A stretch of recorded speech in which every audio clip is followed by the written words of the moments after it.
also, by the way, they just struck down and allowing marriages in Arkansas now, as of 2 days ago. Bravo. Arkansas. First marriage equality state in the South. That's fantastic.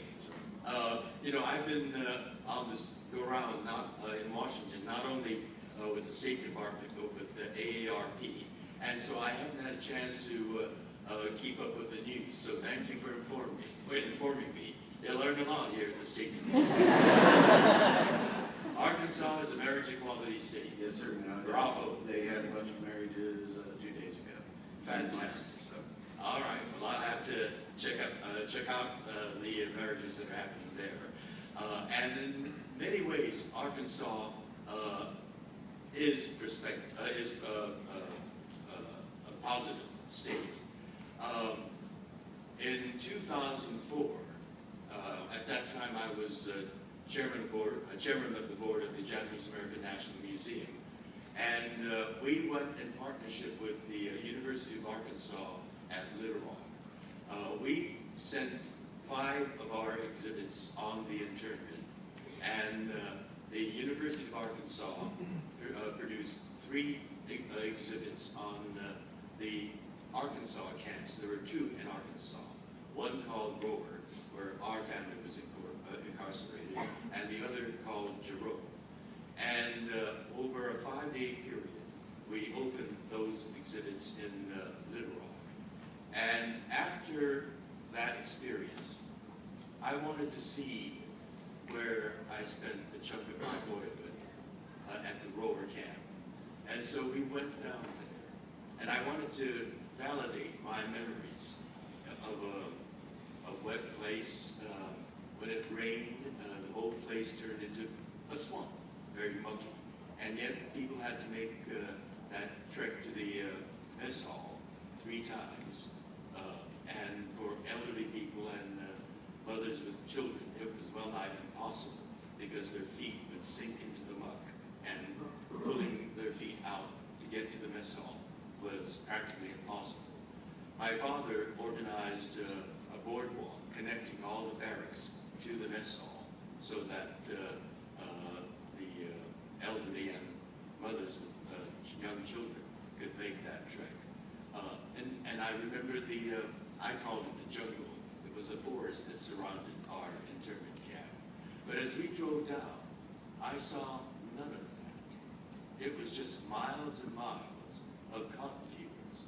So we asked about the area, and they told us that over the years, the swamp had been drained, and the trees had been cut down, and it was cotton fields, and every evidence of a camp having been there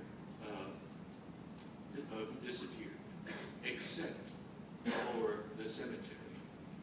And we went to that cemetery, and to me it was a very moving experience.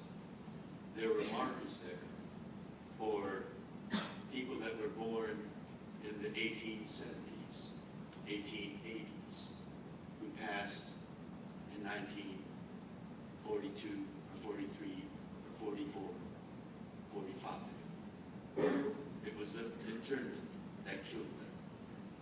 And there were also markers there for babies, but they didn't have first names. It was just baby Tanaka, baby Yamada, baby Takahashi. They were either stillborn or because of the poor medical care, they died shortly after birth.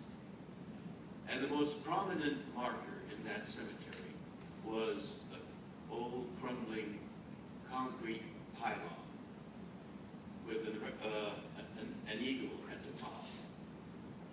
It was a memorial for the young men who went from that Rower camp to fight for this country and perished on those battlefields in Europe. As I read those names at the base of that marker, I lost it. These are the young men who made it possible for me to be the American that I am today. I owe so much to them. And I know the value of my citizenship because I know the price that was paid for it. It was a very high price. The people of Arkansas had their attention called to their history.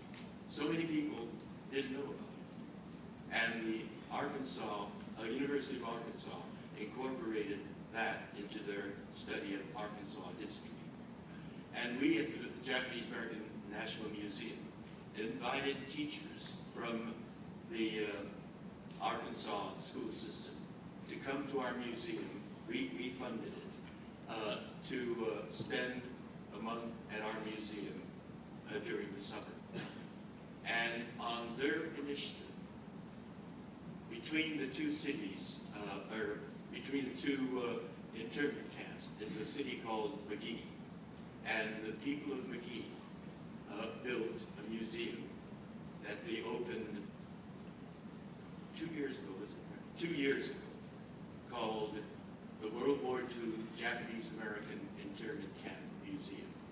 There is a museum there down in southeast Arkansas that tells the story of Arkansas's participation in the